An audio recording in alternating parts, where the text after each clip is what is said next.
All right, so you're ready to dive deep into Rust. Let's do it. I'm excited to break down this language. It's definitely got some interesting stuff going on. It really does. And it's been getting so much attention lately, like everyone in tech is talking about it. Yeah. But, it also has this kind of reputation Yeah. for being a bit tough to learn, right? It's true. There is a bit of a learning curve. You can't really deny it. A bit. Okay, maybe more than a bit. Right. But it's because it's trying to solve some pretty big problems, like really fundamental challenges in how we write software. Yeah. Especially when it comes to memory safety. Memory safety. Okay, I think that's where we need to start then. What is that all about? Well, imagine you're building a house, right? Okay. And you've got two options. You could have a super detailed blueprint telling you exactly where everything goes, or you just start hammering stuff together and hope for the best. Yeah, I'll take the blueprint. The other way sounds like a disaster waiting to happen. Exactly. And with traditional programming languages, it's kind of like they just give you the hammer and nails and say, good luck. Seriously. So they just leave it all up to the developer to manage the memory manually. A lot of them do. And that can lead to all sorts of problems. Like memory leaks, right? Crashes. You got it. It's like those blue screens of death, huh? The ones we've all seen a million times. Precisely. But Rust takes a different approach. It's like having that super detailed blueprint, Okay, I like that analogy. It uses this thing called an ownership system, which keeps track of all the memory in your program. Ownership system. Okay, now you're making me nervous. It's not as scary as it sounds. Think of it like a very organized librarian. Okay. They know exactly who's borrowed which book and when it's due back. I'm following you. So every piece of data in Rust, it has an owner. And when that owner is done with the data, it gets automatically cleaned up. Like returning your book to the library. Exactly. You don't have to worry about losing it or forgetting about it. It's taken care of. So does this mean Yeah. no more memory leaks? Pretty much. It eliminates a whole category of bugs that just plague developers in other languages. It's a total game changer for writing safe and reliable code. Okay, this is sounding really good. But here's the even crazier part. Why? It does all this without sacrificing performance. Wait, are you serious? Yeah. So I get all this safety, and it's still super fast. How is that even possible? That's the beauty of Rust. It manages to achieve this delicate balance. Think of it like this. It compiles down to super efficient machine code like C++ one. Okay. So it's lightning fast. But it also lets you use high-level features and abstractions without adding extra overhead. So you're saying I get like the power of a supercar, Yes, but it runs as efficiently as like a tiny little scooter. precisely. It's called zero-cost abstractions. Zero cost abstractions. That sounds like a magic trick. It kind of is. You get the convenience of high-level programming, but with the efficiency of low-level code. I'm starting to see why people are so excited about Rust. But this ownership thing, is that the only thing that makes it unique? Nope. It's got a lot more tricks up its sleeve. Like what? One of the big ones is concurrency. Being able to have a program do multiple things at the same time. Yeah. Traditionally, that's been a huge headache for programmers. It can lead to all these tricky problems like data races. Beta races. Okay, that sounds scary. It's basically like having a bunch of construction workers working on the same house, but without any coordination. They keep bumping into each other, messing up each other's work, and sometimes it just completely falls apart. So, a total disaster. Pretty much. But you know what? Rust's ownership system, the one we were talking about, it actually extends to concurrency, too. It gives you this really safe and controlled way to handle multiple threads of execution. So it's like having a foreman on the construction site to make sure everyone's working together smoothly. Exactly. And this is super important, especially as computers are becoming more and more multi-core, You got to be able to take advantage of that. Rust makes it so much easier to write code that's both safe and efficient when you're dealing with all those parallel processes. Okay, so we've got safety, speed, concurrency. This is sounding like the superhero of programming languages. But where did it even come from? What's the origin story here? Well, Rust was actually created by this guy named Graydon Hoare Okay. back in 2006. Wow, that's a while ago. It was while he was working at Mozilla. Mozilla, as in the Firefox people. Yep, the same ones. And they officially started sponsoring Rust in 2009. It actually reached version 1.0 in 2015. Okay, so it's been around for a while, but it feels like it's just recently exploded in popularity. Why is that? I think it's a few things. One is definitely the growing awareness of just how important it is to write software that's actually safe and reliable. Right, especially with all the breaches and hacks we hear about all the time. Exactly. But the Rust community has played a huge role too. I mean, they are just incredibly passionate and welcoming. They've done an amazing job of making Rust more accessible. Yeah, I've heard that about the Rust community. It seems like they're not just about the code itself, but about building this whole culture of collaboration and learning. That's exactly right. And that spirit is a big reason why Rust keeps winning the most loved language in the Stack Overflow developer survey. Most loved. Wow, that's got to mean something, right? I think so. Okay, so it's loved, it's got this amazing community, but let's get real. Where is it actually being used out in the wild? What are its killer apps? Well, you're going to be surprised how wide-ranging it Oh, is. really? Oh, yeah. It's being used in all sorts of places, from web development to game development, even blockchain and cryptocurrency. Okay, now you've got my attention. We got it. Dive deeper into all that. But I'm still a little intimidated, to be honest.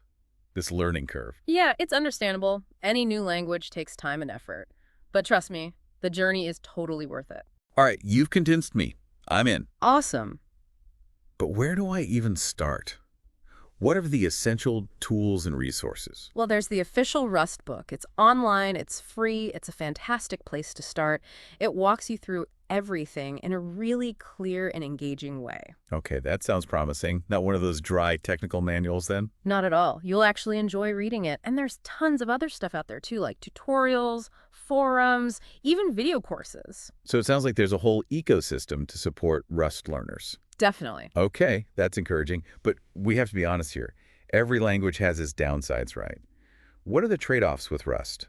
You're right. No language is perfect. And with Rust, yeah, the learning curve can be a little steep, especially if you're coming from, a language with a more forgiving syntax. I'm starting to get a feel for that. But once you get past that initial hurdle, it actually makes you a much better programmer overall. It forces you to think more carefully about your code, about memory management, about all these things that are super important for writing reliable software. So it's like a tough love kind of situation.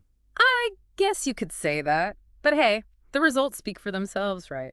Sure. And honestly, the other potential downside is just that the ecosystem is still relatively young. It's growing super fast, don't get me wrong, but compared to something like, say, Java or Python, there might not be as many pre-built libraries or frameworks for every single thing you want to do. Okay, so it's a trade-off. A little bit steeper learning curve, a slightly younger ecosystem, but in return, I get this language that's incredibly powerful and safe and expressive. That's a great way to put it. And I think for a lot of developers, that trade-off is more than worth it. Yeah, I'm starting to see why. I have to ask, though, what was the thing that surprised you the most about Rust? The thing that really blew my mind was just how much safer it makes your code. It basically eliminates entire categories of bugs that in other languages you'd be spending hours, even days, trying to track down. So it's like a safety net built right into the language. Oh. Exactly. And it lets you write complex code without constantly worrying about all those low-level details. Wow, that's really impressive. It sounds like Rust is empowering developers to build better software in a way that just wasn't possible before. I think that's exactly right, and that's why I'm so excited about it. Me too. I'm ready to dive deeper. Let's do it. It's really fascinating to see how Rust is being used Yeah. in so many different areas. I mean, it's such a versatile tool, right? It really is. Yeah. And I think that versatility comes from, like we were talking about before, Uh-huh. those core principles. Right. The memory safety and the performance, Yeah. the Yeah. concurrency. It's all connected, and I think those really shine in areas like systems programming, Okay. where reliability and efficiency are so crucial. Okay, so we talked a little about systems programming earlier, but I think we need to dive a little deeper there. Can you give me some examples of how Rust is being used to build these foundations of our digital world? Sure. One really interesting area is operating systems. There's a project called Redux. Redux. Yeah, it's an operating system written entirely in Rust. Wow, a whole operating system in Rust. It's pretty ambitious. What's the advantage of using Rust for something like that? Well, operating systems are notoriously difficult to get right. They have to manage all those low-level interactions with the hardware, and they have to do it in a way that's safe and secure and reliable. And we know how good Rust is at that stuff. Exactly. Traditional languages like C or C++ or they can make that really hard. Yeah, because of all those potential memory errors, right? Precisely.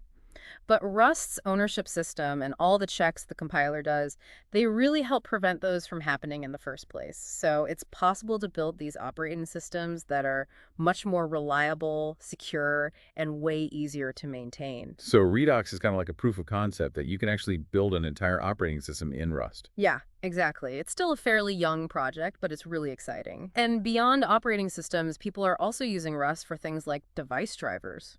Oh yeah, device drivers, those little bits of software that let our computers talk to our hardware, Yeah, right? exactly. Like your printer or your graphics card, Ah, all those need drivers.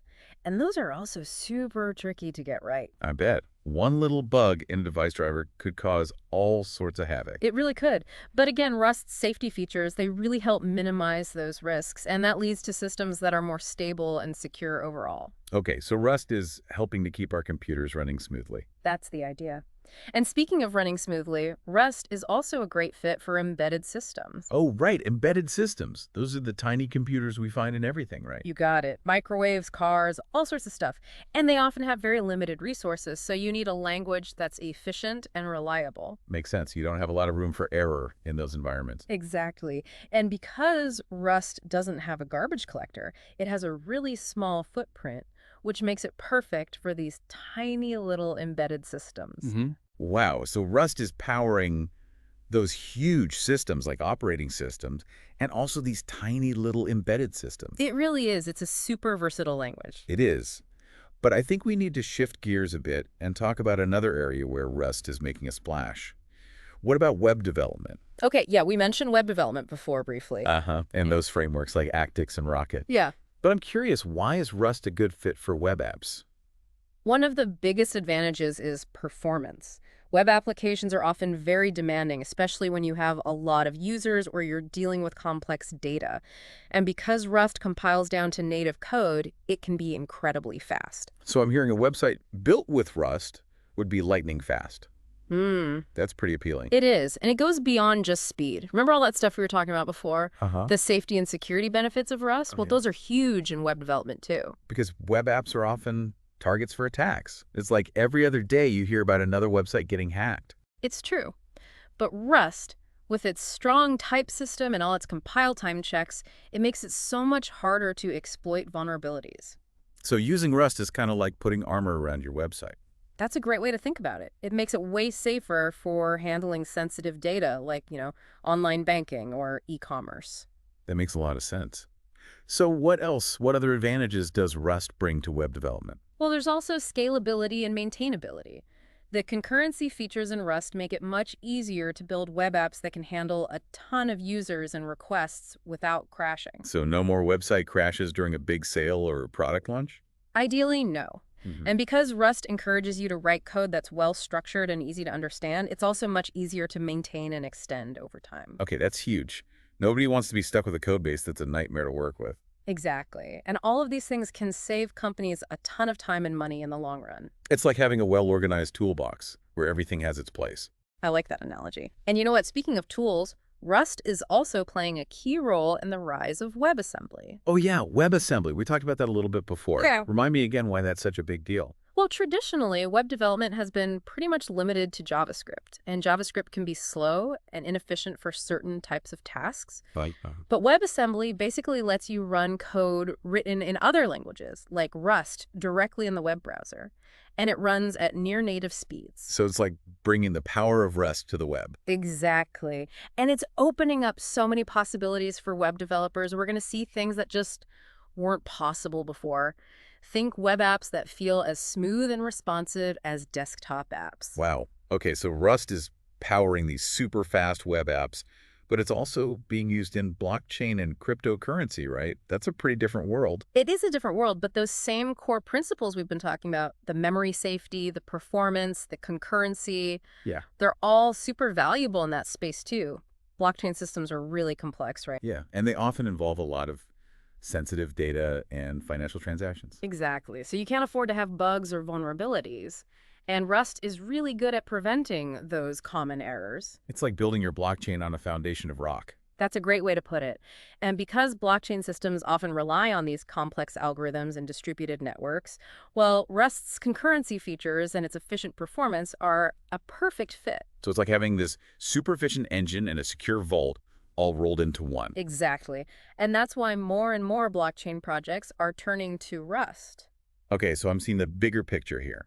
Rust is being used to build the foundations of our digital world, from operating systems and embedded systems to web apps and blockchain platforms. I think you're absolutely right. And the most exciting part is that we're just getting started with Rust. We're only scratching the surface of what's possible. It's like we're explorers setting out into this vast, uncharted territory. I love that image. I can't wait to see what we discover next. Me too. This has been a fascinating look at all the real-world ways Rust is being used. But I'm curious, for someone who's brand new to Rust, what advice would you give them? Where do they even start? Well, the first thing I would say is don't be afraid of the learning curve. Rust is different, but that's a good thing. It's a more challenging way of thinking about programming, but once you get it, you're going to be a much better programmer for it. Okay, good advice. And don't be afraid to ask for help. The Rust community is super welcoming. There are tons of resources, tutorials, forums, and like I said before, the official Rust book is a fantastic place to start. Okay, so you've got the resources, you've got the community, and you're not afraid to dive in. What else? You know, one thing that really helped me was finding a project that I was actually excited about, something that motivated me to learn. Like a personal project. Yeah, it could be anything, building a simple command line tool, contributing to an open source project, anything that gives you that real world application for the things you're learning. Yeah, because learning a language isn't just about memorizing syntax and rules. It's about applying it to something real. Exactly. And with Rust, you can build pretty much anything you can imagine. And you can do it confidently, knowing your code is safe and efficient and reliable. It's like having a superpower. I like that. And the best part is, this superpower is available to anyone. All you got to do is put in the time and effort to learn Rust. This has been an awesome deep dive into the world of Rust. We've covered so much, from the core principles to its real-world applications. We really have. But before we wrap things up, is there one thing you think everyone should know about Rust, even if they never plan to write any code themselves? That's a good question. I think the most important thing to understand is that Rust is more than just a programming language. It's really a movement. It's a community of people who want to make software better, not just for efficiency, but for safety and reliability, and ultimately for the benefit of society as a whole. Wow, that's powerful. So it's not just about code, it's about creating a better future. Exactly. And that future is being built one line of code at a time. Well said. It's interesting, we've been talking about all the cool things Rust can do, but it feels like more than just a language. It's more like a whole philosophy of programming. Yeah, I get that. There's definitely a sense of purpose behind it, like a real desire to improve software development. Right, not just to make things faster or more efficient, but to make systems that are truly reliable, truly secure. Exactly. It's about elevating the whole craft of programming. And it seems like a big part of that is how Rust empowers developers. It really does. It's not just giving you a set of tools, it's giving you a new way of thinking about how to write code. Yeah, it encourages you to write code that's both elegant and robust, and it helps you do that by really emphasizing correctness. Correctness. Okay, I like that. I mean, the Rust compiler is known for being pretty strict, right? I've heard that. But that's actually a good thing. It catches errors early on before they can turn into huge problems. So it's like having this super meticulous editor looking over your shoulder, catching all those typos and mistakes before you hit publish. Exactly. And that leads to this incredible sense of confidence. When your code compiles in Rust, you know it's going to work. I bet that's a huge relief for developers. Oh, absolutely. It allows them to be more ambitious, to tackle more complex projects without being afraid of getting bogged down in all those debugging nightmares. So Rust frees you up to focus on the creative side of programming. Yeah, exactly. And that's why the Rust community is so amazing. They're all excited about pushing the boundaries of what's possible. Right. It's not just about writing code, it's about building something bigger, something better. Exactly. And you can see that ethos reflected in all the ways Rust is being used in the real world. We talked about systems programming, web development, blockchain.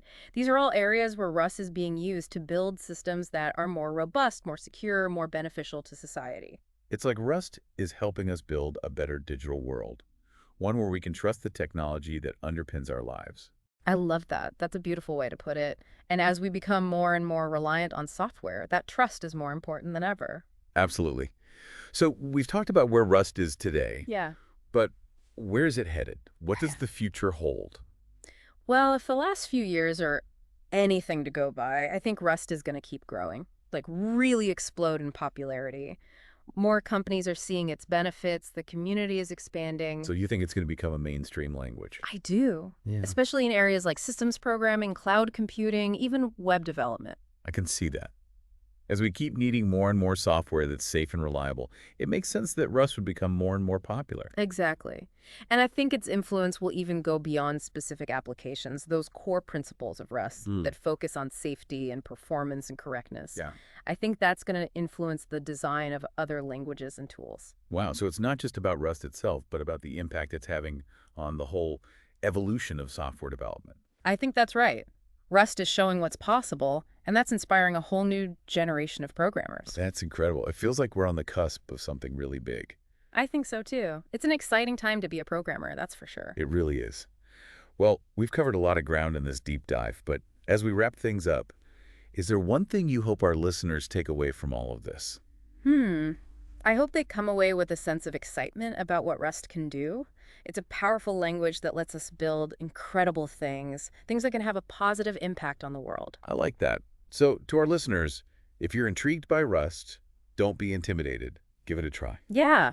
Join the community, explore the language, dive in. You might just discover your new favorite programming language. Mm-hmm. And who knows? Ah, Maybe you'll be part of shaping the future of software. that's the dream. That's all the time we have for today. Thanks for joining us on this deep dive into the world of Rust. It's been a fascinating journey, and we can't wait to see what amazing things you build with it. Until next time, keep exploring, keep learning, and keep coding. See you next time.